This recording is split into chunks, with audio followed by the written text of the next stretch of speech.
Hello प्रिय छात्र, आज हम लोग जो है किस पर डिस्कस करेंगे। जो अभी 12 अक्टूबर को पीसीएस में सीसैट का पेपर हुआ था, उसमें जो मैथमेटिक्स आया हुआ है, आज हम उस पर डिस्कस करेंगे कि क्वेश्चन को किस प्रकार से हमको सॉल्व करना है। जैसे ये देखिए, हमारे पास में ये क्वेश्चन लिखा हुआ है और देखिए बहुत ही शॉर्ट ट्रिक से और छोटे से एकदम आसान सा तरीका आपको बताएंगे, जिसमें बिल्कुल भी आपको माइंड नहीं लगाना पड़ेगा। तो देखिए प्रिय छात्र, यहां पर लिखा क्या है। यहां पर लिखा ए बी और सी। देखो सामने देख लो क्या लिखा है। ए बी और सी को 529 रुपए में एक काम करने के लिए नियुक्त किया गया है। मतलब एक काम है और उस काम को करने के लिए 3 आदमी को रखा गया है। किसको किसको? ए बी और सी को। ठीक है। और उस काम के बदले देखिए कितना रुपए मिलेगा, वहां लिखा भी है 529 रुपए मिलेगा। ठीक है। आगे इसमें क्या कह रहा है कि ए और सी को मिलकर काम का 19/23 भाग पूर्ण करना है। ठीक है। तो कह रहा बी को कितना भुगतान किया जाएगा। मतलब यहां पर आप समझिए कि सीधी सी बात, आप देखिए इसका सोल्यूशन हम करते हैं। यहां पर आप समझ लीजिए, जैसे यहां पर क्या लिखा है कि ए बी सी को मिलकर के एक काम करना है, वो तो बात ठीक है, समझ में आ गया। आगे यहां पर क्या लिखा है कि ए और सी, कौन कौन बात कर रहा हूं, ए और सी जो है मिलकर के कितना काम करते हैं। देखो मिलकर के 19/23 काम करते हैं। ठीक है। काम तो एक ही होता है, आपको तो पता ही है बात अच्छे से। तो देखिए यहां पर काम एक होता है, लेकिन उस एक काम में ए और सी ने कितना काम कर दिया है, 19/23 भाग काम कर दिया है, इतना भाग। तो बचा कितना है, शेष काम देखिए कितना बचा है, शेष काम, शेष कार्य। ठीक है, या काम लिख लो। तो शेष काम कितना है भाई, टोटल काम एक होता है, एक में से कितना काम हो चुका, 19/23 काम हो चुका है। तो यहां लिख दीजिए 19/23। हल करो कितना आएगा, 23 का नम 23 और 23 में से 19 घटा दीजिए भाई, इसी तरह तो शेष काम निकलेगा। तो 23 का नम 23 हो गया और माइनस का 19/23 हो गया। अब यहां पर ध्यान दीजिएगा, अब इसमें से जब इसको घटाओगे तो कितना बचेगा, 19 4 23 होता है, तो 4 बचेगा, नीचे 23 है। ठीक है। अब शेष काम, इस काम को कौन करेगा बताओ, 4/23 काम को कौन करेगा भाई। देखिए 19/23 काम ए और सी ने मिलकर कर लिया है। ठीक। अब शेष काम कितना बचा है, 4/23 बचा है। अब इस 4/23 काम को कौन करेगा, क्योंकि यहां पर कह रहा है कि 19/23 काम ही ए और सी करेंगे। शेष काम कौन करेगा, शेष काम बी करेगा। ठीक है, इसका मतलब ये हुआ। तो इसका मतलब है कि बी जो है 4/23 काम करेगा। क्लियर हो गया, नहीं हो गया? तो पूछ रहा है इसको कितना भुगतान मिलेगा। देखिए पूरे काम के लिए भुगतान कितना मिलता है, देखिए 529 रुपए मिलता है। तो इतने काम के लिए कितना भुगतान मिलेगा बोलो। तो 4 जो लिखा है कितना, 23 लिखा है, उसमें क्या करेंगे, रुपए से गुणा कर देंगे। कितना है, 5 2 9। ठीक है। अब इसको काटो, कितनी बार जाएगा ये देखिए। तो 23 तिया कितना होता है बताओ। अरे भाई 23 तिया कितना हो जाएगा, 3 त्रिका 9 और 3 दूनी कितना हो जाएगा, देखिए 23 तिया में देखिए 3 त्रिका 9, 3 दूनी 6, ज्यादा हो गया। ठीक है। अब क्या करोगे, दो बार लेके जाके देख लो। तो 23 दूना कितना होगा, तो 3 दूनी 6 और 2 दूना 4, 46 हो गया। ठीक है। अब 46 से कितना ज्यादा है, ये 46 से कितना ज्यादा भाई, तो 46 4 50 2 52, मतलब 6 ज्यादा है।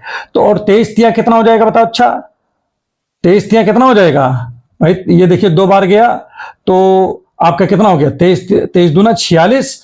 ठीक है। बचा यहां पर 6, यहां हो गया 69, 23 तिया 69 होता है, यह आपका कैंसिल हो गया। ठीक, बात समझ में आ गई, नहीं आ गया? और यहां 23 का नाम 23 हो गया। अब इसको काटो, देखो कितना आता है यहां पर 3 चौको 12 या 4 तिया 12 और 4 दूनी 8 1 9, तो कितना आ गया, 92 रुपए आ गया। तो मतलब बी को कितना पैसा मिलेगा, 4/23 काम करने के लिए 92 रुपए मिलेगा। तो देखिए ऑप्शन में कहीं 92 है इसमें, देखिए यहां पर ए बी सी वाले ऑप्शन में है, तो सी वाला ऑप्शन आपका क्या हो गया, करेक्ट हो गया। ठीक है। एकदम आसान सवाल था। चलिए नेक्स्ट आपको बताते हैं, और आइए इसी क्रम को बढ़ाते हुए देखिए क्वेश्चन नंबर 2 देखते हैं, इसमें क्या लिखा है। तो लेकिन 2 नंबर देखने से पहले एक बात और थोड़ा सा हम आपको बता देना चाहते हैं, उसको थोड़ा समझ लीजिए। जैसे हमारे पास में ये क्या बना है, ये यूनिवर्सल सेट है। ठीक है। और इसमें क्या लिखा है, जैसे यहां पर एक सेट ए है, ठीक है, ये सेट ए है पहला वाला, और ये सेट दूसरा वाला बी है, ठीक है। इसको ए बोलोगे, इस वाले सेट को बी बोलेंगे, ठीक है। तो देखिए जो दोनों में कॉमन है, कॉमन पोर्शन है, उसी को हम लोग क्या बोलते हैं, जैसे ये देखिए ये वाला पोर्शन, ये वाला पोर्शन देखिए इस वाले सेट में भी आ रहा है, और ये वाला पोर्शन, यही वाला पोर्शन इस वाले भी सेट में आ रहा है, दोनों सेट में आ रहा है ना। इसका मतलब है ये जो देख रहे हो ये चीज आपका क्या है, ये इसको बोलेंगे ए इंटरसेक्शन बी बोलते हैं कि नहीं भाई। जो दोनों में आ जाए वही इंटरसेक्शन हो गया, ठीक है। अब हमारी बात यहां पर समझिए, अगर मैं बात करूं इतने की बात करूं, इतने की बात कर रहा हूं, ठीक है, इतने पार्ट की बात कर रहा हूं, तो ये वाला पार्ट कौन सा पार्ट है ये बताइए। ये है ए, ये तो टोटल है, लेकिन इस टोटल में से क्योंकि इतना मैंने छोड़ दिया, इतना कौन लेके गया, बी वाले में चला गया, तो मतलब बी वाला नहीं घटा, माने बी इसमें से घट गया है। ए में से कौन घटा हुआ है, देखिए बी घट गया, ये चूंकि बी है ना, इतना बी वाले में चला गया। तो ये जो आप लाल वाला पोर्शन देख रहे हो ये ए माइनस बी वाला पोर्शन है। क्लियर हो गया नहीं हो गया? अब इधर थोड़ा सा और आप समझ लीजिए, थोड़ा इधर अगर मैं बात करूं इधर वाली, ठीक है, देखिए इधर वाला बात करता हूं, इधर वाला जो खाली ये वाला पोर्शन है, ठीक है। इसी प्रकार से ये वाला खाली वाला पोर्शन क्या कहलाएगा बताओ, क्योंकि देखिए ये टोटल यहां से यहां तक बी था पूरा, ठीक है, लेकिन उसमें से कौन सब्ट्रैक्ट हो गया, एक सब्ट्रैक्ट हो गया है। तो जो हरा आप देख रहे हो पोर्शन, इतना वाला पोर्शन बी माइनस ए है, ठीक। अब हमारी बात समझिएगा, क्या लिखा है इसमें, क्या लिखा है, जो प्रश्न है उसमें क्या लिखा है कि आप किसकी वैल्यू बताओ, ए माइनस, ध्यान दीजिएगा इसमें क्या कह रहा है कि ए माइनस और आगे क्या लिखा है, ए माइनस बी की वैल्यू बताओ। ए में से किसको घटाओ, ए माइनस बी को घटा दो, ये कह रहा है ना। तो भाई ए माइनस बी कौन है, ए माइनस बी तो आपका ये जो रेड वाला पोर्शन है वो ए माइनस बी है। भाई ए टोटल कितना है, ए टोटल जो है आपका इतना है, देखो मिटा दे रहा हूं इस ए, क्योंकि ए में से ए माइनस बी घटाना है हमको, इसकी तो जरूरत है नहीं मान लीजिए अभी, तो हम समझने के लिए इसको हटा देते हैं, इसकी कोई आवश्यकता अभी नहीं है, ठीक है। लेकिन बी वाला पोर्शन है इसमें, ये आपका ये क्या है, ये ए इंटरसेक्शन भी है, इस तो जानते रहना, केवल मैंने इसे हटा दिया ताकि थोड़ा सा आपको कंफ्यूजन ना हो। तो देखिए ये टोटल जो है, टोटल जो आप सर्कल देख रहे हो ये जो है क्या है, ए है। अब ए में से अगर हम किसको घटा दें, ए माइनस बी वाला, ए माइनस बी मतलब कौन, कहां से कहां तक ए माइनस बी है, देखो ये यहां से लेकर यहां तक ए माइनस बी है, इसको कह रहा घटा दीजिए। तो चलो घटाओ, अच्छा घटाने का मतलब हटा दे, इतना हटा देना, घट गया, हट गया तो घट गया। तो बचा क्या है आपका, ये वाला पोर्शन बचा, और ये पोर्शन क्या है बताओ, इसी को हम लोग क्या बोलते हैं, ए इंटरसेक्शन बी बोलते हैं। इसका मतलब क्या है, इसका मतलब ये हुआ कि अगर आपसे कोई पूछे कि ए माइनस बी की वैल्यू क्या होगी, तो ए इंटरसेक्शन बी होगी इसकी वैल्यू, ठीक है। अब बना लीजिए, अब आराम से इसी में समझ लीजिएगा, ठीक है। तो ये आपका हो गया ए माइनस बी हो गया, ये वाला आपका पोर्शन मैंने आपको बताया, ये वाला जो देख रहे हो इधर वाला पोर्शन, ये हो गया बी माइनस ए हो गया। लेकिन इस वाले पोर्शन से कोई लेना देना है नहीं मुझे केवल इतने से मतलब था, ये जो देख रहे हो ये इंटरसेक्शन पार्ट है, ठीक है। उस इंटरसेक्शन पार्ट में इधर वाला पार्ट अगर देखा जाए तो ए माइनस बी था, और ये टोटल ए था। अब टोटल ए में से अगर ए माइनस बी निकल जाएगा, ये वाला निकल जाएगा, ये वाला पार्ट निकल जाएगा, ये पार्ट सब्ट्रैक्ट हो जाएगा, तो बचेगा क्या, इतने तो बचेगा, और यही आपका ए इंटरसेक्शन बी है। तो इतना आसान था। तो चलिए आपको नेक्स्ट आप आपको बताते हैं, और आइए देखिए इस क्वेश्चन को देखते हैं, ये क्वेश्चन किस प्रकार से सॉल्व होगा। इसको अब देखिए क्या लिखा है इस वाले क्वेश्चन में, लिखा है 280 मीटर लंबी एक रेलगाड़ी 60 किलोमीटर प्रति घंटे की चाल से चल रही है। 220 मीटर लंबी सुरंग को पार करने में रेलगाड़ी को कितना समय लगेगा। उत्तर क्या लिखा है, पहला ऑप्शन लिखा है 15, दूसरा ऑप्शन बी 30 है, तीसरा ऑप्शन 20 है, और चौथा ऑप्शन कितना लिखा है, 25 लिखा है। तो पहली बात तो एक चीज यहां पर देखिए क्या लिखा है, रेलगाड़ी की लंबाई कितना है, पहले लंबाई देखो, लंबाई कितना है, तो लंबाई है 220 और प्लस दूसरा क्या है, देखो लंबाई क्या लिखा है, लंबाई लिखा है, ठीक है 220 और प्लस सुरंग कितना है, देखिए वो लंबाई और क्या है 280 है रेलगाड़ी की लंबाई, ठीक है। रेलगाड़ी की लंबाई 280, सुरंग की लंबाई 220, टोटल कितना हो गया 500 हो गया लंबाई, ठीक है। और ये किसमें है, मीटर में है, किसमें है, ये मीटर में है। ठीक, चलिए कोई बात नहीं है। तो और चाल दिया है कितना, 60 किलोमीटर प्रति घंटा। तो देखिए एक स्टेप में लगेगा, बस एक स्टेप में। तो आपका फार्मूला क्या होता है, चाल बराबर होता है दूरी बटे समय। पढ़े हो ना इसको, ठीक है, दूरी बटे समय। अब चाल कितना देखो, इसमें 60 है, लेकिन ये किलोमीटर में है, तो हमको किलोमीटर को किसमें कन्वर्ट करना बताओ, मीटर प्रति सेकंड में। तो 5/18 से क्या करना पड़ेगा, इसको गुणा करना पड़ेगा, तभी ये मीटर प्रति सेकंड में हो गया, कन्वर्ट कर लिया। दूरी कितना है, दूरी 500 है, समय नहीं पता है, समय ही तो पूछ रहा है कितना समय लेगा। तो यहां पर आप देखें तो 5 से 5 कट गया ना, तो यहां बचा 100। दूसरा देखिए, इसको काटो, देखिए 6 त्रिक 18, 6 दहम्मा 60। ठीक, क्लियर हो गया, नहीं हो गया। अब आगे बढ़ जाते हैं, देखते हैं और आगे क्या इसमें हो सकता है। अब इसका क्रॉस मल्टीप्लाई कर लेते हैं, 1 0 से 1 0 1 कैंसिल हो गया। तो यहां पर क्या आ गया, 1/3 बचा है, और यहां पर 10/t बचा है, फिर ये गुणा कर लो। तो यहां पर देखिए क्या है, तो t बराबर कितना आएगा, 10 यहीं 30 आ गया। तो 30 सेकंड लगेगा, कितना लगेगा, 30 सेकंड। ठीक, तो उत्तर आपका कौन सा ऑप्शन सही भाई, इसमें ऑप्शन आपका बी सही है। एकदम आसान था ना एकदम। चलिए नेक्स्ट आपको बताते हैं, और आइए जो है इस क्वेश्चन को देखते हैं। इस क्वेश्चन में क्या लिखा है, दो व्यक्ति ए और बी एक साथ काम करते हुए एक गड्ढा 8 घंटे में खोद सकते हैं। अच्छा ठीक है, कोई बात नहीं है। आगे क्या लिखा है कि ए खोद सकते हैं, आगे क्या लिखा है, जब ए अकेला 12 घंटे में खोद सकता है, बी अकेले इस गड्ढे को कितने घंटे में खोद सकता है। तो ऑप्शन क्या लिखा है, 24, दूसरा ऑप्शन लिखा है 30, तीसरा ऑप्शन लिखा है 26, अगला ऑप्शन लिखा है 28। तो यहां पर देखिए ए और बी, इधर ध्यान देते रहिएगा, ए और बी गड्ढे को कितने घंटे में खोद सकते हैं। देखो ध्यान दो, इधर लिख देता हूं, गड्ढे को खोद सकते हैं 8 घंटे में। ए और बी दोनों मिलके कितने घंटे में, 8 घंटे में। और बी अकेला उस गड्ढे को, ए अकेला, ए बी नहीं है, ए अकेला उस गड्ढे को कितने घंटे में खोद सकता है, 12 घंटे में खोद सकता है। क्लियर हो गया, नहीं हो गया। इसका देखिए शॉर्टकट तरीका क्या है, सबसे अच्छा, ए और बी दोनों मिल करके एक गड्ढे को 8 घंटे में खोद सकते हैं। ये घंटे है, लिख दे रहा हूं, ठीक है। ए अकेला उसी गड्ढे को 12 घंटे में खोद लेता है। अरे भाई अकेले करेगा तो समय तो लगेगा ही।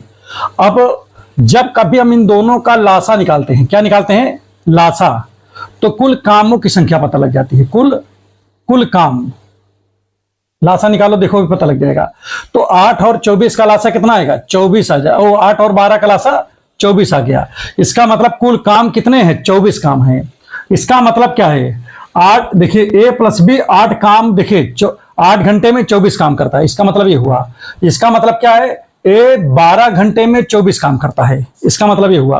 अब 8 घंटे में 24 काम करते हैं तो 1 घंटे में कितना करेंगे, 8 त्रिक 24, 3 काम 1 घंटे में करेंगे, भाई भाग कर देंगे ना इससे। इसी तरह 12 घंटे में 24 काम करते हैं तो 1 घंटे में कितना काम करेंगे, देखिए 12 दूनी 24 हो गया, नहीं हो गया। तो यहां पर देखिए सबसे अच्छा तरीका है, बहुत बेहतरीन तरीका है। तो कहने का मतलब है ए प्लस बी का 1 घंटे का काम 3 है। देखिए यहां पर लिख दे रहा हूं, ठीक है, यहां पर मैं लिख दे रहा हूं, ए और बी का 1 घंटे का काम कितना, 3 है। और बी के 1 घंटे का काम है 2, तो बी के नीचे लिख दो 2 भैया, मतलब 1 घंटे का काम 2 है। किसका है, ए का है, बी का नहीं है, ए का है। ए का 1 घंटे का काम कितना, 2 है, 1 घंटे का काम 2 है। तो इसका 1 घंटे, बी का 1 घंटे का काम कितना होगा, 3 हो, 1 होगा ना, तभी तो 3 होगा यहां पर। भाई देखिए ए 1 घंटे में 2 काम करता है, 12 घंटे में 24 काम करता है, सीधी सी बात है। इसमें देखिए ए प्लस बी 8 घंटे में 24 काम करता है, और ए प्लस बी 1 घंटे में कितना काम करता है, 3 काम करता है। इसीलिए यहां पर लिखा ए प्लस बी का मतलब क्या है कि ए और बी 1 घंटे में 3 काम करते हैं, ठीक। अब इसमें देखिए ए 1 घंटे में कितना काम करता है, 2 काम करता है, तो ए की जगह 2 रख दिया हमने। तो बताओ बी की जगह क्या रख देंगे, 3 हो जाए, ठीक है। इसका मतलब है बी की जगह 1 रखेंगे तभी तो 3 होगा। भाई जब ए की जगह पे 2 है और बी की जगह अगर 1 रखेंगे तो 2 1 तभी तो 3 होगा, और 3 3 के बराबर हो जाएगा। मतलब ए 1 घंटे में कितना काम करता है, 2 काम। ये तो लिखा है कि 1 घंटे में 2 काम करता है, ठीक है। इसी प्रकार हमको ये भी पता लग गया कि 1 घंटे में 3 काम करता है। वो 1 घंटे में बी जो है, या समझो 1 घंटे में एक ही काम करता है, तो 24 काम को बी को अकेले करना है। तो भाई जब 1 घंटा में एक काम करता है बी, तो 24 घंटा में 24 काम करेगा ना, और टोटल कामों की संख्या 24 है। तो ऑप्शन क्या है, बी के द्वारा कुल कामों की कितना काम हुआ, तो 24/1 अर्थात 24। या इसे दूसरे हिसाब से समझ लो कि बी 1 घंटे में एक काम करता है, तो 24 काम को करने के लिए कितना घंटा लगेगा, आपको खुद ही पता होगा, 24 घंटे लगेगा ना।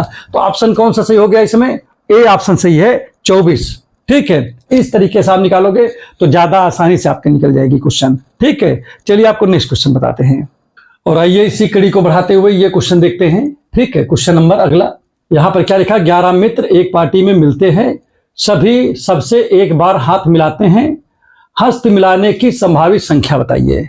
इस प्रकार का कभी प्रश्न आपको मिलता है तो आपको 2 तरीका बताऊंगा। 11 फ्रेंड हैं और आपस में हाथ मिलाते हैं, तो हाथ कितने मिलते हैं आपस में, 2 हाथ मिलते हैं ना एक दूसरे से, तो यहां 11C2 लिख सकते हो, और इसको हल कर दो, जो आ जाएगा आंसर आ जाएगा। कैसे, देखिए नीचे 2 लिखा है, तो 2 को तोड़ दीजिए, 2 गुणे 1 कितना यहां पर है, देखिए कितनी संख्या, 2 संख्या है, 1 से आगे नहीं जा सकते, 1 के नीचे नहीं जा सकते, कम से कम 1 तक जाओ, 1 के नीचे जाओगे 0 का कोई फायदा नहीं उसका, फिर पूरा 0 कर देगा। ठीक है, 2 गुणे 1, 1 तक ही जाना है, तो देखिए 2 संख्या है, इसी तरह 11 को भी 2 संख्या में तोड़िए, तो 11 गुणे कितना आपका हो गया 10। ठीक है, और इसको काट दीजिए, 2 पंचे 10, 11 पचे 55, 55 आपका, अर्थात आपका सी ऑप्शन सही है। एक तरीका और देखिए, ठीक है, क्या है उसको देखते हैं, क्या है, n+1/2, ये भी एक होता है। अब यहां पर n की जगह क्या है, देखो 11 है। ठीक है, और दूसरा क्या है, n-1 होगा। ठीक है, और दूसरा क्या आ जाएगा, यहां पर 11 में से घटेगा तो 10 बचेगा, बटे 2, 2 पंचे 10, 11 पचे 55, इससे भी यही आ गया। ठीक, तो 2 तरीका आपको बताया, तो इसका ऑप्शन कौन सा सही है, बोलिए 55 सही है। चलिए नेक्स्ट आपको बताते हैं, और आइए इसी क्रम को बढ़ाते हुए अगला सवाल देखते हैं क्या लिखा है। अगले सवाल में लिखा है, इस समय, क्या लिखा है, इस समय मां की आयु उसकी बेटी की आयु से 3 गुनी है। ठीक है, 12 वर्ष बाद मां की आयु बेटी की आयु की 2 गुनी होगी। इस समय बेटी की आयु क्या है, ऑप्शन में देखिए क्या लिखा है, 18, 12, 16, 14। ठीक है, सवाल नहीं खिलवाड़ है। तो यहां पर देखिए, पहले तो हम लिखेंगे मां, क्या लिखेंगे, मां लिखेंगे, और उसके बाद यहां पर लिखेंगे बेटी, क्या लिखेंगे, बेटी। देखिए मां की आयु बेटी की आयु से कितना अधिक, कितना गुना है, 3 गुना है। मान लीजिए मां की आयु, बेटी की आयु x है, तो इसका मतलब मां की आयु कितनी होगी, लिखा है 3 गुना है, तो मां की आयु 3x हो जाएगी। अब इस समय प्रेजेंट टाइम में इतने साल की हैं ये दोनों लोग। ठीक है, आगे क्या लिखा, 12 वर्ष बाद, तो 12 वर्ष बाद जैसे मान लीजिए कि अभी मान लीजिए कि आपकी एज जो है मान लीजिए 20 साल है, और 10 साल बाद आपकी एज क्या होगी, तो आप बोलोगे सर 30 साल होगी। तो आपने अपने 20 साल में 10 को क्या किया है, जोड़ा ही तो है। उसी प्रकार से यहां पर भी है कि जैसे अभी बेटी की आयु कितना है, x वर्ष है, 12 वर्ष बाद कितना हो जाएगा, तो x+12 हो जाएगी ना इसकी आयु, 12 वर्ष बाद इतनी हो जाएगी, और मां की आयु कितनी हो जाएगी, 3x+12 हो जाएगी कि नहीं। अब आगे क्या कह रहा है, कह रहा है कि 12 वर्ष बाद मां की आयु बेटी की आयु की 2 गुनी होगी। अच्छा, पहले वाले में 3 गुनी, बेटी अब की बार 2 गुनी, तो 12 वर्ष बाद मां की आयु बेटी की आयु की कितनी गुनी है, ये 2 गुनी है। तो अगर इसमें बेटी की आयु में 2 से गुना कर दे तो दोनों की आयु आपस में बराबर हो जाएगी, नहीं हो जाएगी, हो जाएगी ना। अरे भाई मान लीजिए कि ये जैसे 20 वर्ष की है और ये बेचारा 10 वर्ष का है, ठीक है, की है, तो हम क्या करेंगे, इसमें 2 से गुना कर देंगे तो ये भी 20 वर्ष की हो जाएगी, ये भी 20 वर्ष की हो जाएगी कि नहीं हो जाएगी। लेकिन ऐसा संभव नहीं कि 20 वर्ष में कोई मां बने, तो लेकिन अब आपको हम ऐसे बता रहे हैं बस केवल अपने आपकी जानकारी के लिए कि यहाँ थोड़ा सा मतलब ऐसे हम लोगों को समझना है। ठीक है, अब यहाँ पर ध्यान दीजिएगा, थोड़ा सा इसको तोड़ दीजिए, देखिए अब क्या आता है। तो यहाँ पर 3x+12 आ गया, यहाँ पर 2x और 12 दूनी कितना हो गया, 24 हो गया। इसको इधर लेके चले आओ तो 3x और ये आएगा तो -2x हो जाएगा। इसको उधर जब ले जाएंगे तो क्या आएगा, 24, ये उधर जाएगा तो माइनस का 12 हो गया। अब 3x में से x घटेगा तो x बचेगा, 24 से 12 घटेगा तो 12। तो मतलब x की वैल्यू कितना आ गई 12। तो मतलब बेटी की वर्तमान आयु तो कितना है, x था और x की वैल्यू 12 आ गया। इसका मतलब बेटी की आयु कितनी है, वर्तमान आयु 12 वर्ष है। और अगर माँ की आयु पूछा जाए तो 12 गुणे 3 12 3 36 होगी वर्तमान आयु। तो लेकिन यहाँ पर तो बेटी की वर्तमान आयु पूछा गया है, तो बेटी की वर्तमान आयु 12 वर्ष होगी, जो कि ऑप्शन बी करेक्ट है। क्लियर। चलिए नेक्स्ट क्वेश्चन देखते हैं। ठीक है, और ये सभी प्रश्न किसका है आपको पहले बता चुका हूं, यूपीपीसीएस सी सैट का है, जो कि अभी कितने तारीख को हुआ है, 12 अक्टूबर को कंडक्ट हुआ है। ठीक है, तो चलिए अब नेक्स्ट क्वेश्चन आपको बताते हैं। और चलिए इसी कड़ी को बढ़ाते हुए इस क्वेश्चन को देखते हैं क्या लिखा है। दो संख्याएं 3:5 के अनुपात में हैं। यदि प्रत्येक संख्या में 10 की वृद्धि की जाए तो अनुपात 5:7 हो जाती है। संख्या ज्ञात कीजिए। संख्याएं हैं, पहले ऑप्शन में क्या लिखा है 3,5, बी वाले ऑप्शन में क्या लिखा है 18,30, अगले में लिखा है 12,20 और अगले में लिखा है 15,25। तो चलिए इसको दो मेथड से आपको बताएंगे, जो मेथड आपको समझ में आ जाए उसको आप कर लीजिए। सबसे पहले तो हम इसका शॉर्टकट मेथड आपको बता देते हैं। पहले क्या लिखा है, पहला रेशियो क्या लिखा है 3:5 लिखा है, ये लिखा है ना इसमें। ठीक है, कोई बात नहीं है। और फिर बाद में रेशियो कितना हो जाता है, जब 10 जुड़ जाता है इसमें, जब इस रेशियो में हम क्या जोड़ देते हैं 10 जोड़ देते हैं, तो ये रेशियो हो जाता है 5,7 हो जाता है कि नहीं। तो देखिए कितनी की बढ़ोतरी हुई, 3 इसमें से घटाओ तो 3 2 5 माने 2 यूनिट बढ़ गया। कितना यूनिट बढ़ गया, 2 यूनिट बढ़ गया। इसका मतलब है जब 10 इसमें जोड़ दिया जाता है तो 2 यूनिट बढ़ जाता है, अर्थात 2 यूनिट की वैल्यू 10 है। तो 1 यूनिट की वैल्यू कितनी होगी, 2 पंचे 10, मतलब 1 यूनिट बराबर 5 आ गया। तो आपसे पूछ रहा पहली संख्या क्या होगी, तो 3:5 के रेशियो में ना, तो पहले वाले में ही रखना है वैल्यू, तो यहां पर रखेंगे। तो मतलब 1 यूनिट बराबर 5 है, तो यहां 3 यूनिट लिखा है, तो 3 यूनिट की वैल्यू कितना हो जाएगी 5 तिहाई 15 हो जाएगी। और दूसरा यूनिट 5 है, 1 यूनिट में है 5, तो 5 यूनिट में कितना आ जाएगा 5 गुणे 5 मतलब 5 5 25। तो आपका ऑप्शन कौन सही जा रहा है बताइए, ऑप्शन आपका कौन सा सही हो गया भाई इसमें, ऑप्शन आपका डी सही हो गया, 15,25 आपका आंसर हो गया। एक तो ये तरीका हो गया। दूसरा तरीका आप यहां पर देख लीजिए भाई, देखिए पहली संख्या, देखिए दो संख्या 3:5 के अनुपात में है, तो माना पहली संख्या है 3x और दूसरी संख्या कौन है, दूसरी संख्या है 5x। ठीक, क्लियर हो गया, नहीं अनुपात में है इसीलिए हमने इसको बटे में भी कर दिया। ठीक, आगे क्या कह रहा है कि अगर दोनों में 10 जोड़ दिया जाए, क्या जोड़ दिया जाए 10 जोड़ दिया जाए, तो मैंने 10 जोड़ दिया। अब ये संख्या कितनी हो गई, किस अनुपात में हो गई, अभी हो गई 5:7 हो गई। अब क्रॉस मल्टीप्लाई करके x की वैल्यू निकाल लो। ठीक है, या पहले यहां पर लिख दो, चाहे कि रहने दो, कोई दिक्कत नहीं है। पहली संख्या तो हमने क्या माना था भाई 3:5 है 3x, और दूसरी संख्या हमने 5x माना है। तो इसको करोगे हल करोगे तो 7 3 कितना हो जाएगा 21 और 70 हो गया ये वाला 21x + 70, इसमें करेंगे 5 5 25 x और ये 5 50 हो गया। अब यहां पर इसको इधर लेके चले जाओ और इसको इधर लेके आओ, तो 70 माइनस हो जाएगा 50 और यहां पर 25 है x, और इसको इधर ले जाएंगे तो -21x हो गया। अब 25 में से 21 घटाएंगे तो यहां पर बचेगा 4x और यहां पर 20 बचेगा भाई, और 4 पंचे 20, x की वैल्यू 5 आ गया। चलो 5 यहां पर रख दो x की जगह पे, तो 3 गुणे x का 5 रखोगे तो 5 3 15, यहां पर 5 यहां पर भी 5 रखोगे 5 5 25। तो देखिए इस तरह भी आ गया 15 और 25। तो देखिए दो ऑप्शन आपको बताया, दो तरीका, ये हमको ज्यादा शॉर्टकट लगा इसीलिए हमने कहा कि ज्यादा शॉर्टकट ही बताए, क्योंकि पेपर में शॉर्टकट ही काम करेगा। तो चलिए नेक्स्ट क्वेश्चन आपको बताते हैं। और आइए जो है इस क्वेश्चन को देखते हैं क्या लिखा है इसमें। यदि किसी धनराशि पर 3 वर्षों के लिए 5% प्रति वर्ष की दर से साधारण ब्याज 1200 रुपया है, तो उसी अवधि के लिए उसी दर से उसी धनराशि पर चक्रवृद्धि ब्याज क्या है। कितना आसान सवाल है। मतलब साधारण ब्याज अगर देखा जाए तो 1200 रुपया है।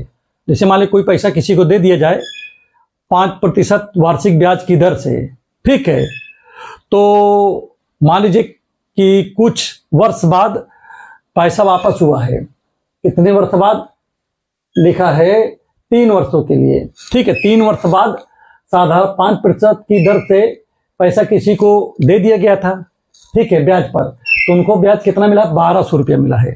साधारण ब्याज पे दिए तो 1200 रुपये मिला है, लेकिन अगर इसी को किस पे दिए होते, चक्रवृद्धि ब्याज पे दिए होते, तो पूछ रहे हैं कितना रुपया मिलता।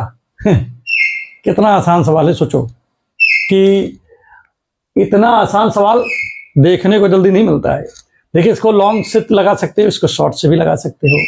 लॉन्ग से लगाओगे, ठीक है, तो पेपर में आपका सवाल छूट भी सकता है, क्योंकि इसमें पहले आपको क्या करना पड़ेगा, आप मानोगे धन बराबर माना x है, फिर वही लगाओगे साधारण ब्याज बराबर मूलधन गुणे दर गुणे समय बटे 100, तो फिर आपको मूलधन निकलेगा यहाँ से पहले। जब मूलधन निकल आएगा तो फिर उसके बाद आप यहाँ पर क्या करोगे, तब आप यहाँ पर चक्रवृद्धि ब्याज वाला लगाओगे, ठीक है, तो उससे फिर तब आपको जा करके मिलेगा। और इतने इस सवाल को अगर छोटे में अगर आप लगाना चाहते हो, बिल्कुल एकदम बिल्कुल दिमाग लगाए हुए, बिना दिमाग के मतलब, तो आप कैसे लगाओगे।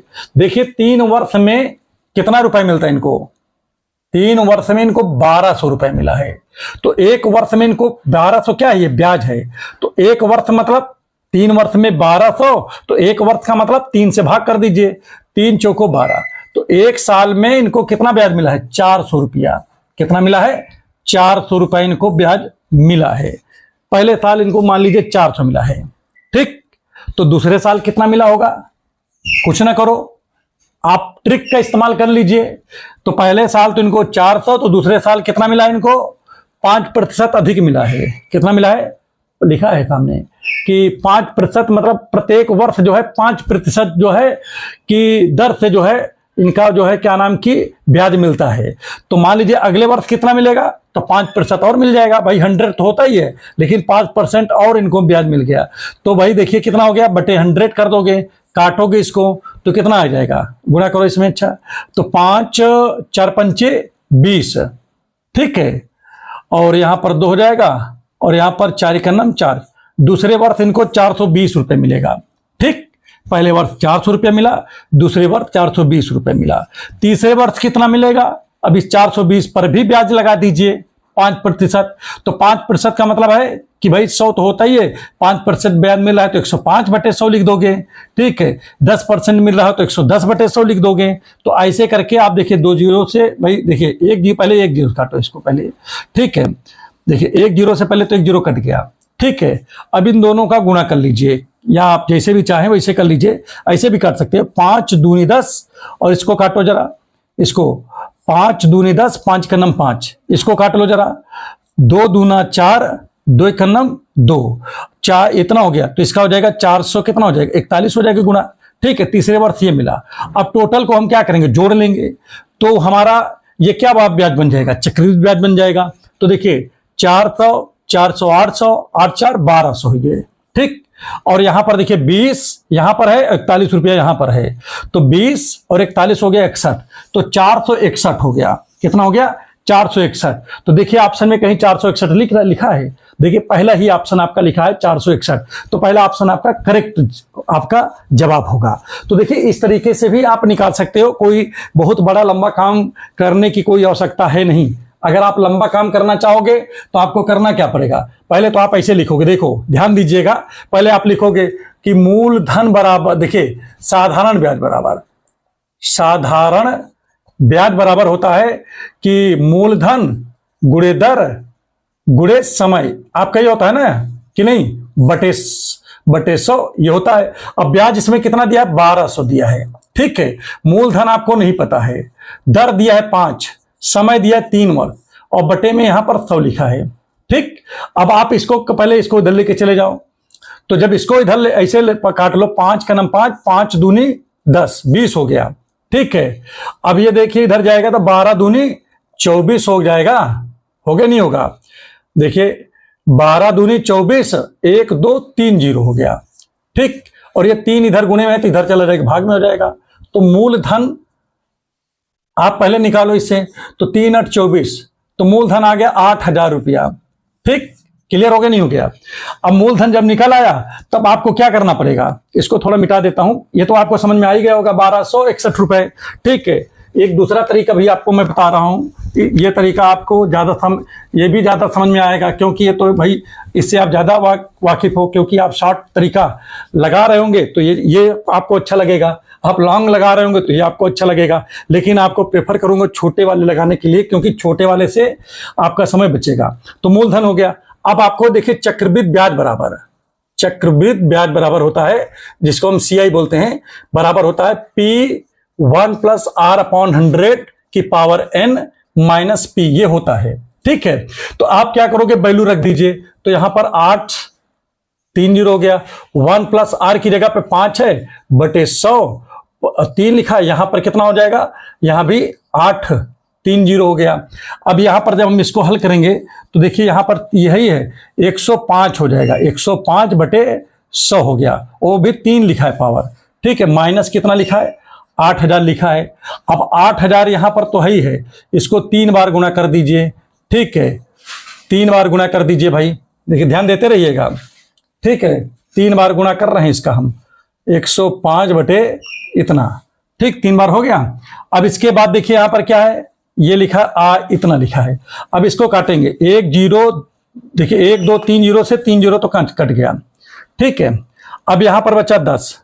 ठीक, अब हम काटेंगे इसको, देखिए 2 5, देखिए 5 दूनी 10, इसको काटेंगे तो 5 का नम 5 और नहीं 5 दूनी 10, 21 आ जाएगा। ठीक है, अब इससे काटेंगे तो 2, देखिए 8 है ना, तो 2 चौको 8 हो गया। ठीक, इसका काम खत्म हो गया। अब इससे आ जाते हैं, इस पे काम करते हैं, देखते हैं इससे क्या आता है। तो 4 का नम 4, 4 × 100 होता है, यहां 25 हो गया कि नहीं। अब काटो, 5 5 25। ठीक है, और आगे इसको देखो क्या आ जाएगा, यहां पर ध्यान दो, 5 5 25 हो गया, 5 दूनी 10, 5 का नम 5। ठीक, इससे काटो, 5 दूनी 10, ठीक है, 5 का नम 5 हो गया। अब यहां पर कितना आपका बच गया, 21 21, तो 441 21 से हो गया। अब इसका करो गुणा, गुणे फिर 21 आ गया। ठीक है, 1 चौके 4, 1 चौक, देखिए 1 का नम 1, 1 चौके 4, और यहां पर भी 4 हो गया। और यहां पर देखिए क्या आ जाएगा, ध्यान दीजिएगा, 2 कन, देखिए 2 का नम 2, 2 और चौको कितना आ जाएगा, 8 आ जाएगा। 2 चौक कितना आ जाएगा, 2 चौक 8, और यहां भी देखिए 2 चौक 8 हो जाएगा।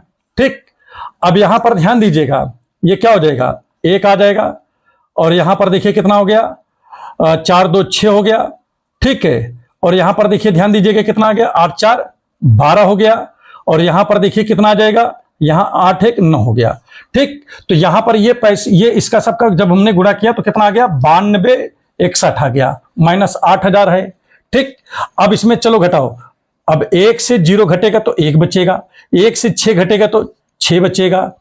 ठीक, 1 से 0 मतलब 6 से 0 घटेगा तो 6 बचेगा। अब 2 में से 0 घटेगा तो यहां भी 2 बचेगा, और 9 में से 8 घटेगा तो 1 बचेगा, तो 1261 ऐसे भी आ रहा है। लेकिन ये कितना बड़ा हुआ, यहां से लेकर के आप यहां तक लगाओ तब जा करके लगा, तो छोटा लगाइए, ज्यादा सही रहोगे। ठीक है, हमने आपको दोनों तरीका बता दिया है, जिसमें आप सेटिस्फाइड हो आप उसको करिए। बहरहाल मैं आपको प्रेफर करूंगा छोटा वाला करिए तो ज्यादा बेटर रहेगा। ठीक है, चलिए नेक्स्ट क्वेश्चन आपको बताते हैं। और ये देखिए, ये सवाल जो आपके सामने लिखा है, रेखीय समीकरण 2x + y = 10 = 10 का आलेख एक रेखा है जो x अक्ष पर, x अक्ष को जिस बिंदु पर प्रतिच्छेद करता है वह है, पहला ऑप्शन लिखा है 0,2, दूसरा ऑप्शन लिखा है 2,1, तीसरा ऑप्शन लिखा है 5,0, और चौथा ऑप्शन लिखा है कौन सा, 1/2,2। ये आपके पास 4 ऑप्शन हैं। तो यहां पर क्या लिखा है, x अक्ष को जिस बिंदु पर प्रतिच्छेद करता है। तो अगर x अक्ष को काटता है, पहली बात समीकरण क्या लिखा है पहले का देख लो। पहले लिखा है 2x, इससे लिख देता हूं दिखेगा, ताकि क्या लिखा है, 2x + 5y = 10 लिखा है ना इसमें। अब आगे क्या लिखा है कि x अक्ष को काटता है, तो x अक्ष को जिस बिंदु पर काटेगा, अगर x अक्ष को काटेगा तो y = 0 होगा, सीधी सी बात है। तो जब यहां पर लिख दे रहा हूं x अक्ष को जिस बिंदु पर प्रतिच्छेद करता है, x अक्ष को काटता है, तो y बराबर वहां पर क्या होती है, 0 होती है। चलो रख दो y की जगह 0, तो 2x, और यहां पर y की जगह 0 रखेंगे तो पूरे 0 हो जाएगा, ये बराबर 10।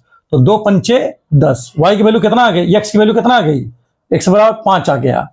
तो यहां पर देखिए जब x के बराबर 5 आ गया और y की वैल्यू 0 है, तो आपका बिंदु क्या बन जाएगा, 5,0। ऑप्शन इसमें कहीं लिख रखा है क्या, देखो जरा। तो यहां पर ऑप्शन कौन सा सही होगा, ऑप्शन आपका करेक्ट होगा 5,0, जो कि सी ऑप्शन है। तो चलिए आपको नेक्स्ट क्वेश्चन आपको बताते हैं। ये नेक्स्ट क्वेश्चन देखते हैं। देखिए क्या लिखा है, यदि किसी समांतर चतुर्भुज की सभी भुजाएं बराबर हों और एक कोण समकोण हो तो ठीक है हो तो उसे हम क्या कहते हैं, क्या कहेंगे। अच्छा चलिए कोई बात नहीं है, जैसे सभी भुजाएं बराबर हैं, चलिए पहली बात तो सभी भुजाएं बराबर कर दिया, ठीक है, एक 90 डिग्री बना दिया, तो ये ऐसे चला जाएगा, ये ऐसे चला जाएगा 90 डिग्री पे। तो बाकी जो मिलेगा अगर बराबर करेंगे दोनों को तो वो भी तो ऑटोमेटिक 90 बना लेगा नहीं बना लेगा, और जहां पर मिलेगा वो भी ऑटोमेटिक 90 बना लेगा। तो इसका मतलब क्या है कि वो वर्ग बनाएगा, पढ़ने की आवश्यकता नहीं है। अगर सभी भुजाएं बराबर हो और एक कोण उसका 90 हो तो सीधा समझ जाओ कि क्या है, वो वर्ग है। ज्यादा दिमाग लगाने की आवश्यकता इसमें है ही नहीं है। ऑप्शन क्या लिखा है, ऑप्शन में आयत, पहला ऑप्शन लिखा आयत, बी वाला ऑप्शन क्या लिखा है, वर्ग लिखा है, सी वाला ऑप्शन समलंब, सी वाला समचतुर्भुज। तो बिल्कुल वर्ग आपका होगा, वर्ग आप पे टिक मार दीजिए, इसमें तो कुछ करने नहीं, ये तो बहुत छोटी क्लास का दे दिए थे कि नहीं। अगला वाला देखिए क्या लिखा है, नेक्स्ट क्वेश्चन में देखिए क्या लिखा है। देखिए यदि एक, क्या लिखा है देखो ध्यान दीजिए, नेक्स्ट यहां पर देखिए क्या लिखा है, यदि एक संख्या में 84 से भाग दिया जाता है तो 37 शेष फल बच जाता है। अच्छा मतलब किसी संख्या में अगर मतलब 84 से भाग करेंगे तो 37 शेष फल बच जाता है, ठीक है। इसी संख्या को अगर 12 से भाग कर दिया जाए तो शेषफल क्या बचेगा, बिल्कुल आसान है। उसमें देखिए 84 भाग करने पर शेषफल क्या बचता है, 37 बचता है, ठीक है। अब उसी संख्या को अगर आप 12 से अगर आप भाग करोगे तो शेषफल क्या बचेगा, तो बिल्कुल उसके शेषफल को इसके शेषफल से 12 से भाग कर दो। जो पहली वाले का शेषफल है उसको 12 से भाग कर दो, आपका जो आ जाएगा वही आंसर हो जाएगा। तो 12 कितना हो गया, 36 हो गया, कितना बचा, 1 बचा, अर्थात आपका 1 होगा। इसको लगाने की आवश्यकता क्या था। तो यहां पर देखिए आपका जो है ऑप्शन कौन सा करेक्ट है, पहले ऑप्शन क्या था, पहले देखो 0 था पहला ऑप्शन, दूसरा ऑप्शन तो 3 था, तीसरा ऑप्शन 1 है, तो आपका तीसरा वाला ऑप्शन 1 सही होगा। चौथा ऑप्शन 2 लिखा है, इसलिए चौथा ऑप्शन आपका गलत हो गया, ठीक है। आप लॉन्ग से भी लगाओगे तो भी यही आएगा। तो बहुत ज्यादा आपको परेशान होने की आवश्यकता नहीं है, आप छोटे छोटे चीजों को क्लियर करिए और प्रैक्टिस में रहिए, तो आपका क्वेश्चन जल्दी जल्दी लगता रहेगा, ठीक है। अगर आप चैनल पर नए हैं तो चैनल को लाइक और सब्सक्राइब अवश्य कर दें, बेल आइकन की बटन को अवश्य दबा दें। चलिए आपको नेक्स्ट क्वेश्चन बताते हैं। देखिए क्या लिखा है, निम्नलिखित चित्र में यदि AB और CD समांतर हैं तो x का मान ज्ञात कीजिए। देखिए चित्र कैसे बना है, पहले ध्यान दीजिए सभी लोग। चित्र कुछ इस प्रकार से बना है, देखिए ध्यान दीजिएगा।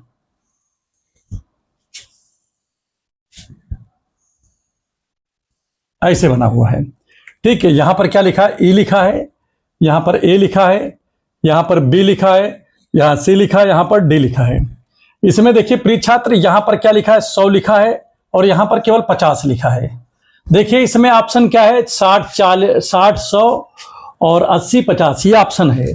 तो पहली बात तो देखिए ये वाली लाइन, ये लाइन और ये लाइन आपस में समांतर हैं, तो इस लाइन को और आगे बढ़ा दो, भाई समांतर तब भी रहेंगे, ठीक है। अच्छा एक चीज आप बताइए जरा, ये 50 है और ये दोनों लाइन समांतर हैं, तो ये भी तो 50 होगा। कौन सी होगी, करस्पॉन्डिंग एंगल, जिसे हम बोलते हैं संगत कोण। क्या बोलेंगे, संगत कोण, ठीक है। क्लियर हो गया नहीं हो गया, ये कोण बराबर होगा। अच्छा एक देखिए, एक रेखा पर कितने अंश का कोण बनता है बताओ। यहां पर 1 डिग्री, इसी x की वैल्यू पूछ रहा है। एक उस पे जो है यहां पर क्या बनता है, 180 का बनता है। जैसे 100 का ये बना तो 80 का ये बनेगा। अब देखिए त्रिभुज के तीनों कोणों का मान कितना होता है, 180 होता है, तो जोड़ लो, x + 50 + 80 बराबर 180, होगा नहीं होगा। 8 5 कितना होगा, 13, तो 130 हो गया वाला, ठीक, बराबर 180।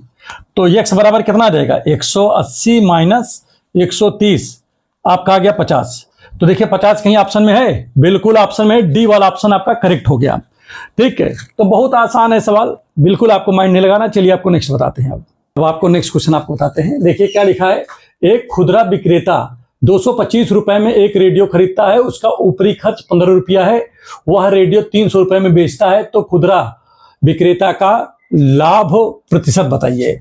तो पहले बताओ कितने में खरीदा है, क्रय मूल्य इसका क्या है, देखते हैं क्रय मूल्य क्या है। क्रय मूल्य तो भाई इसने खरीदा 225 रुपए में, ठीक, कोई बात नहीं है, और 15 रुपया अतिरिक्त खर्च कर दिया, तो भाई वो भी तो खरीदे में जाएगा। तो कितना हो गया, 25 और 30 10 40, 240 रुपए में खरीदा उसने, क्लियर। और उसको बेचा कितने में, विक्रय कितने हुआ, ठीक है,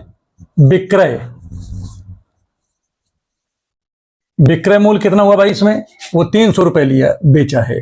तो 240 में खरीदा, 300 में बेच दिया, तो लाभ कितना हुआ भाई, लाभ तो फिर आप क्या करोगे, विक्रय मूल्य, देखिए यहां पर विक्रय मूल्य सेलिंग प्राइस माइनस क्रय मूल्य सीपी आप घटाते हो ना इसमें से, तो इसमें से इसको घटाओगे तो कितना आ जाएगा, 60 आ जाएगा। और यहां पर लाभ प्रतिशत पूछ रहा है, लाभ प्रतिशत, तो सूत्र भी होता है लाभ बटे क्रय मूल्य, ठीक है, और गुणे 100, ये होता है ना इसमें। तो लाभ कितना हुआ, 60 हुआ, क्रय मूल्य कितने का था भाई, 300 का, ठीक है, क्रय मूल्य 300 का नहीं था, 240 का है, ठीक है। और यहां पर ये तो आपका 100 दिया है, देखिए एक जीरो से एक जीरो कट गया, 6 का नम 6, ठीक है, और 6 चौका 24, अब 4 और 100 बचा यहां पर, तो 4 25 100 होता है, तो यहां पर 25% आ गया, कितना आ गया, 25%। तो देखिए ऑप्शन पहला क्या लिखा है, 10%, दूसरा ऑप्शन 52%, तीसरा ऑप्शन 25%। तो देखिए आपका तीसरा ऑप्शन क्या होगा, करेक्ट ऑप्शन माना जाएगा। चलिए आपको नेक्स्ट क्वेश्चन बताते हैं अब। और चलिए देखिए यहां पर जो है ये क्वेश्चन देखते हैं क्या लिखा है। 4 किलोमीटर प्रति घंटा की गति से चलने पर एक आदमी 2 घंटे 45 मिनट में एक निश्चित दूरी तय करता है। अगर आगे क्या लिखा है, 16.5 किलोमीटर प्रति घंटे की गति से दौड़ने पर वह आदमी समान दूरी को कितने समय में तय कर लेगा।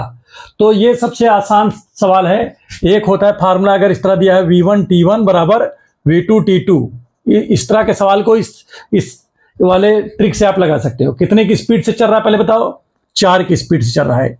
टाइम कितना ले रहा है, 2 घंटे 45 मिनट ले रहा है। तो 2 घंटे में कितना मिनट होगा पहले बताओ, 1 घंटे में 60 मिनट होगा, तो 2 घंटे में 120 मिनट हो जाएगा, और 45 मिनट और, तो 120 मिनट में 45 मिनट जोड़ोगे तो कितना हो जाएगा, 165 मिनट हो जाएगा। हो गया नहीं हो गया। आगे क्या लिखा है V2 कितना है, V2 लिखा है 16.5 लिखा है, 16.5, तो कितना समय लेगा, ये T2 नहीं दिया है, ठीक, कोई बात नहीं, इसको इधर लेके चले आओ, तो 4 गुणे 165 बटे, ये भाई गुणे में इधर आके बटे में आ जाएगा ना, तो 16.5। अब ऊपर एक जीरो बढ़ा दो तो ये दशमलव हट जाएगा। अब ये देखिए ऊपर क्या है 165, नीचे भी 165, तो 100, और इधर क्या बचा है T2, ये इसी T2 की वैल्यू पूछ रहा है। 165 से 165 कट गया, क्या बचा, यहाँ 40 बचा, यहाँ T2, अर्थात कि अगर 16.5 किलोमीटर की प्रति घंटे की 16.5 किलोमीटर प्रति घंटे की गति से अगर दौड़ना शुरू करता है वह, तो वो वही दूरी को 40 मिनट में क्या कर लेगा, मिनट लिख दीजिए यहाँ पर, 40 मिनट में तय कर लेगा। तो ऑप्शन देखिए इसमें 40 कहीं लिखा है, ये देखिए पहला ही ऑप्शन 40 लिखा है, तो आपका पहला ऑप्शन करेक्ट हो जाएगा। चलिए आपको नेक्स्ट आपको बताते हैं। और आइए जो है इस क्वेश्चन को देखते हैं क्या लिखा है। यदि एक वृत्त की परिधि और क्षेत्रफल संख्यात्मक रूप में समान है तो वृत्त की त्रिज्या है। पहला ऑप्शन लिखा है, पहले ऑप्शन में 7 लिखा है, दूसरे में 2 लिखा है, तीसरे में 4 लिखा है, चौथे में पाई लिखा है। तो देखिए यहां पर देखिए क्या लिखा है, परिधि जो है, परिधि किसके बराबर है बताओ जल्दी से, परिधि जो है क्षेत्रफल के बराबर है। किसके, क्षेत्रफल, वृत्त के। तो परिधि का फार्मूला क्या होता है, 2πr होता है, और क्षेत्रफल का फार्मूला होता है πr² होता है कि नहीं। तो पाई से पाई कट गया, और यहां पर क्या बचा, 2r बराबर r² है ना, तो r² को हम लिख सकते हैं r इंटू आर, तो एक r से एक r भी कट गया, तो r बराबर कितना आ गया, देखिए यहां r बचा है, इधर 2 बचा है, और r को ही हम लोग क्या बोलते हैं, त्रिज्या बोलते हैं। तो इसमें क्या पूछ रहा था, त्रिज्या बताइए। देखिए कितना छोटा छोटा सवाल पीसीएस में पूछा गया है, बिल्कुल भी इसमें कोई जान नहीं है, बहुत ही आसान सवाल है। तो आप इसको अच्छे से आप तैयार करते रहिए। देखिए आपका ऑप्शन कौन सा सही है, बी वाला ऑप्शन एकदम करेक्ट लिखा है, 2 इकाई, ठीक है। तो आपका देखिए त्रिज्या कितना आ जाएगा, 2 आ जाएगा। तो बिल्कुल भी आप जो है एकदम अच्छे से तैयारी करते रहिए, 100% आपका सी सेट तो निकल ही जाएगा, उसमें कोई दिक्कत नहीं है, ठीक है। चैनल पे नए हैं तो चैनल को लाइक और सब्सक्राइब अवश्य कर दें, ताकि जो भी हम वीडियो बनाएं सबसे पहले आप तक पहुंचे। तो चलिए देखिए अब आपको नेक्स्ट क्वेश्चन बताते हैं। ये क्वेश्चन बहुत ही बेहतरीन था, ठीक है। चलिए नेक्स्ट देखिए। और चलिए जो है अब नेक्स्ट क्वेश्चन देखते हैं क्या लिखा है इसमें। सबसे छोटा पूर्ण वर्ग जो 3, 4, 5, 6, 8 से विभाज्य है। तो देखिए पहले देखिए ऑप्शन कौन कौन से हैं। सबसे छोटा पूर्ण वर्ग इसमें कौन है, 900 लिखा है, 3600 लिखा है, 1200 लिखा है, 2500 लिखा है। ठीक है, तो सबसे छोटा तो आपको 900 दिखाई दे रहा है, तो क्या देखिए 900 कट सकता है, क्या कहते हैं, सभी संख्या से, 3 से भी कट सकता है, 4 से भी कट सकता है, 5 से भी कट सकता है, 6 से भी कट सकता है, 8 से भी। तो 8 से तो 900 नहीं कटेगा, कि कट जाएगा बताओ? नहीं कट रहा है, कहाँ कट रहा है बताओ?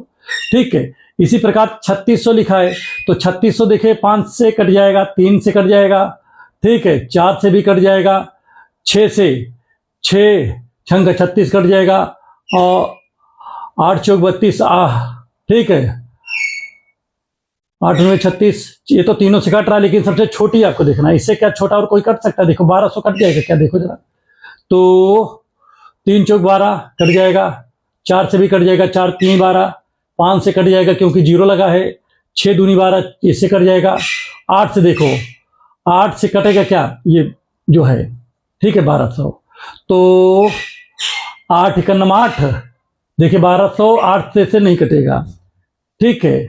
इसी तरीके से 2500 देखिए 8 से नहीं कटेगा, तो इसमें क्या लिख रहा है, 3600, आपको सीधा सीधा 3600 ऐसा है जो सब से कट रहा है, 3 से भी कट रहा है, 4 से भी कट रहा है, क्या लगाने का हो सकते नहीं है, ठीक है। तो ये सीधा सीधा देख लो 3600 लिखा है, अब ये किससे कटेगा, सभी संख्या से कट जाएगा भाई, 3 से कट जाएगा, 8, सभी जितनी संख्या है सबसे कट जाएगा ना, ठीक है, 3 से भी कट जाएगा, 4 से भी कट जाएगा, 5 से भी कट जाएगा, 6 से भी कट जाएगा, 8 से भी कट जाएगा, बाकी संख्या सभी संख्या से नहीं कट रहा है, तो ऑप्शन आपका कौन सा करेक्ट होगा, ऑप्शन आपका बी करेक्ट होगा। चलिए नेक्स्ट क्वेश्चन बताते हैं आपको, और आइए जो है इस क्वेश्चन को देखते हैं, रबीश वाले क्वेश्चन को, बहुत ही बेहतरीन क्वेश्चन है, लड़के इस पे जो है बड़ा समय लगा दिए होंगे, और जो ट्रिक जानते हैं वो तो जल्दी कर देंगे, ठीक है ना। देखिए इसमें क्या लिखा है, रबीश और शिखा की आयु का अनुपात 3:8 है, यदि 6 वर्ष बाद उनकी आयु का अनुपात 4:9 होगा, तो वर्तमान में रबीश की आयु क्या होगी। हमने इस तरह बताया, अनुपात वाले कभी सवाल मिले तो बिल्कुल आप सोचो ही नहीं। देखिए पहले तो अनुपात क्या दिया था बताओ, 3:, कितना दिया है, 3:8 दिया है। देखो इधर ध्यान दो, फिर से लिख दे रहा हूं, देखिए ध्यान दीजिए, 3:8 दिया स्टार्टिंग में, और 6 वर्ष बाद यही अनुपात कितना हो जाता है, 6 वर्ष बाद यही अनुपात 4:9 हो जाता है कि नहीं। तो भाई 3 से ये अनुपात बनने के लिए तो देखो कितना यूनिट ज्यादा है, ये 3 से 4 कितना ज्यादा है, 1 यूनिट ज्यादा है, मतलब 1 यूनिट बढ़ने के लिए कितने वर्ष की आवश्यकता पड़ी, 6 वर्ष की आवश्यकता पड़ी। यही तो पढ़ा, लिखा नहीं कि 6 वर्ष बाद 4:9 हो जाता है, तो 3 था, 4 होने के लिए 1 यूनिट बढ़ने के लिए कितना वर्ष मतलब लगा, इनको 6 वर्ष लगा, 1 यूनिट बराबर 6 वर्ष लगा। तो यहां पर किसकी आयु पूछ रहा है, रबीश की, तो रबीश की आयु तो 3 है, और क्या है दूसरा, क्या है, शिखा की आयु का अनुपात 8 है। अगर हरीश का पूछेगा तो भाई देखिए हरीश 3 यूनिट हैं, तो भाई इसका गुणा कर दोगे भाई, 1 यूनिट बराबर 6, तो 3 यूनिट बराबर कितना आ जाएगा, तो 6 × 3, 6 त्रिक कितना हो जाएगा, 6 त्रिक आ जाएगा 18। तो हरीश की आयु कितनी हो गई, 18 वर्ष। अगर इसी में किसका पूछ लेता, यहां पर शिखा का पूछ लेता, तो 8 छंग 48 हो जाता। फिर आप देखिए 1 यूनिट बराबर 6 है, तो ये शिखा की यूनिट कितना है, 8 यूनिट है। तो भाई क्या करेंगे भाई, 1 यूनिट बराबर 6 है, तो 8 यूनिट बराबर कितना होगा, 6 × 8, 8 छंग 48। तो शिखा की अगर आयु पूछता तो 48 वर्ष हो जाती, और अगर इसकी पूछा है तो इसकी 18 होगी। तो ऑप्शन में देखो कहीं लिखा है, ऑप्शन में लिखा है, देखिए सामने पहला ही ऑप्शन 18 लिखा है, तो पहला वाला ऑप्शन आपका करेक्ट हो गया। देखिए ये एकदम छोटा तरीका है, इस तरीके से आप सीखो, ठीक है। लॉन्ग तरीके से में आपको जो है क्वेश्चन छूट ही जाना है पूरे कुछ, भाई आप लगा भले दोगे अच्छे से, लेकिन जब आपके पास समय रहेगा तभी तो आप करना है आपको। जब आपके पास समय ही नहीं बचेगा तो आप कैसे करोगे। तो ये सब अगर अनुपात वाले क्वेश्चन पूछे जाएं इस तरीके के रहे, तो ये वाला तरीका लगाओगे, आपका क्वेश्चन जो है जल्दी से लग जाएगा। ये तरीका बहुत अच्छा है। चलिए आपको नेक्स्ट क्वेश्चन बताते हैं, बहुत बेहतरीन क्वेश्चन वो भी है। ये जो है इस क्वेश्चन को देखते हैं, यहां पर क्या लिखा है, किसी समचतुर्भुज जो एक वर्ग नहीं है को के कोण ए तथा बी का अनुपात 4:5 है, ठीक है। तो सी का मान क्या होगा, ठीक है। सी का मान होगा 50, 95, 45, 80। ये 4 ऑप्शन लिखा है, देखते हैं कौन सा सही होगा। तो मान लीजिए कि देखिए वर्ग नहीं है, मान लीजिए, ठीक है, ऐसे कुछ इसे बना हुआ है, ठीक। तो यहां पर मैं लिख देता हूं ए, बी, सी, और यहां पर लिख दिया डी। अब इसमें क्या लिखा है देखो, पहले ए और बी, ए रेशियो बी, ए और बी का अनुपात कितना दिया है? 4:5। ठीक, और आगे तो कुछ दिया नहीं है कि और आगे दिया है। ठीक है, कोई बात नहीं है। तो आपको एक चीज तो ये पता है अच्छे से कि जैसे ये अगर कोई भी समचतुर्भुज है तो बगल बगल वाले एंगल का जो सम होता है वो कितना होता है? 180 अंश होता है। कितना होता है? 180 अंश होता है। तो अगर इसका और इसका अनुपात कितना हो गया? 4:5 है, तो इन दोनों को जोड़ेंगे तो 5 4 9 हो गया। तो मतलब 9 यूनिट है ना, इन दोनों का जोड़ कितना यूनिट हो रहा है? 9 यूनिट। तो मतलब 9 यूनिट बराबर कितना हो रहा है बताओ? देखो 9 यूनिट बराबर 180 अंश हो रहा है भाई। इन दोनों का जोड़ भाई देखिए, इसका यूनिट जोड़ लिया तो 9 यूनिट आया। 9 यूनिट का जोड़ 180, क्योंकि समचतुर्भुज में बगल बगल वाले एंगल ये एंगल 180 होगा। इसका जोड़ जोड़ोगे तो 180 आएगा, इसके साथ इसको जोड़ोगे तो 180 आएगा, इसके साथ इसको जोड़ोगे तभी 180 आएगा। ठीक है, तो 9 दूनी 18, मतलब 1 यूनिट कितने के बराबर हो गया? 20 अंश के बराबर हो गया। ठीक, तो 1 यूनिट 20 के बराबर हो गया। तो एक कितना यूनिट है बताओ? 4 यूनिट है। तो 20 चौको 80, ए की वैल्यू 80 हो गया। ठीक है, और ए हो गया 4 यूनिट का है ना, तो रख दो। तो 20 गुणे 4 भाई, 1 यूनिट बराबर 20 है, तो 4 यूनिट बराबर 20 चौक 80। ए की वैल्यू इतना हो गया। बी की वैल्यू कितना होगा? 5 यूनिट है, तो 20 पंचे 100, ये हो गया 100। अच्छा, चूंकि समचतुर्भुज है तो आमने सामने के कोण भी बराबर होंगे। 80 है तो 80 ये भी हो गया, 100 है तो 100 ये भी हो जाएगा कि नहीं? तो यहां पर किसकी वैल्यू पूछ रहा था? सी का मान क्या होगा? तो सी का मान 80। तो देखिए ऑप्शन में कहीं 80 लिखा है, बिल्कुल डी वाला ऑप्शन आपका 80 लिखा हुआ है। तो चलिए जो है आपको नेक्स्ट क्वेश्चन बताते हैं। और आइए जो है ये 19 नंबर क्वेश्चन है, इसको देखते हैं क्या लिखा है। देखिए रेखीय समीकरण 3x - 5y बराबर 15 लिखा है। क्या लिखा है?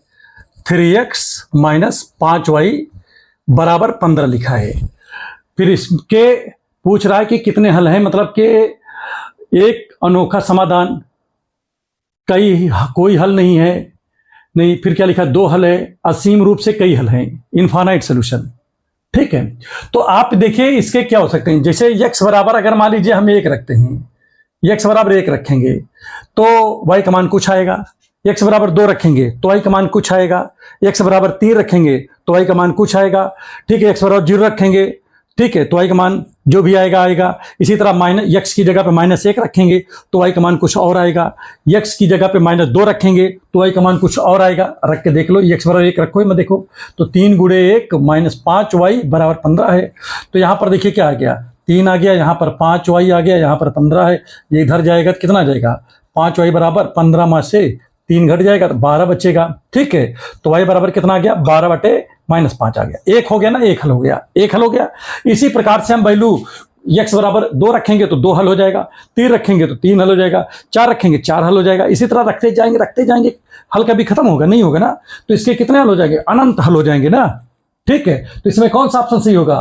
ठीक है, इसके जो है असीम रूप से कई हल है, जो लिखा चौथा वाला ऑप्शन लिखा है। क्या लिखा है इसमें? असीम रूप से कई हल है। तो भाई इसके कई हल होंगे ही। प्लस वाली संख्या रखेंगे, बहुत हल आपको मिलेंगे। माइनस वाली भी संख्या रख करके बहुत हल निकाल सकते हो। तो ऐसे भी आप इसको भी लगाना ही नहीं है, इसको तो ऐसे ही आप बता सकते हो। ठीक है, तो देखिए यूपीएससी में बहुत ही आसान तरीके से सारे क्वेश्चन पूछे गए हैं अब की बार। तो आप लोग जो है बहुत अच्छे से तैयारी करिए। 100% से 100% आपका जो है सिलेक्शन होना सुनिश्चित है। ठीक है, अगर अभी तक चैनल पे आपने सब्सक्राइब ना किया हो और आपको अच्छा लग रहा हो, समझ में आ रहा हो, तो सब्सक्राइब कर दे और लाइक कर दीजिए। ठीक है, ना समझ में आ रहा हो तो बिल्कुल ना करिएगा। ठीक है, और समझ में आ रहा हो तो आप प्लीज आप कर दीजिएगा। ठीक है, और चलिए आपको नेक्स्ट क्वेश्चन बताते हैं। और देखिए ये 20 नंबर का सवाल है, सबसे अंतिम क्वेश्चन है। ठीक है, टोटल चूंकि 20 सवाल आए थे, मैंने आपको 20 सवाल इसको बता देंगे तो आपके 20 सवाल कंप्लीट हो जाएंगे। तो ये क्वेश्चन का जो है प्रारूप था, इस प्रकार के क्वेश्चन जो है आपके पीसीएस सीसेट में पूछे गए हैं मैथमेटिक्स में। ठीक है, तो आप लोग चलिए इसको भी देखते हैं किस प्रकार से ये लगेगा। ठीक है, और उसके बाद जो है नेक्स्ट जो वीडियो बनाएंगे तो आपका जो रीजनिंग वाले क्वेश्चन है उनका भी बना देंगे। तो चलिए देखिए इसमें क्या लिखा है, 0 4 18 क्या लिखा है? देखो इसमें क्या लिखा है भाई, इसमें लिखा है 0 4 18 और उसके बाद 48, फिर लिखा है 100, फिर कह रहा है डॉट डॉट डॉट का अगला पद बताइए। तो सीधी सी बात है, इसमें तो कुछ करने नहीं भाई। देखिए ये कैसे आया, ये तो आया होगा 0 × 1 का स्क्वायर ऐसे आया है, ये 1 × 2 का स्क्वायर आया है, ये 2 × 3 के स्क्वायर से है भाई, 3 त्रिका 9, 9 दूनी 18। ये कैसे आया बताओ? 3 गुणे 4 के स्क्वायर, देखिए 4 चौक 16, 16 3 48। और ये क्या आया है? 4 गुणे 5 के स्क्वायर, 5 पचम 25, 25 चौका 100। तो अगला वाला क्या बनेगा? 5 गुणे 6 के स्क्वायर बनेगा भाई, ये तो बनेगा। तो 6 छंका 36, 36 गुणे 5, 36 गुणे 5। तो 5 छंग 30, 5 3 15, 15। देखिए 5 छंग 30, हासिल 3 है, और 5 3 15 3 18, 180। तो देखिए ऑप्शन में कहीं 180 लिखा है?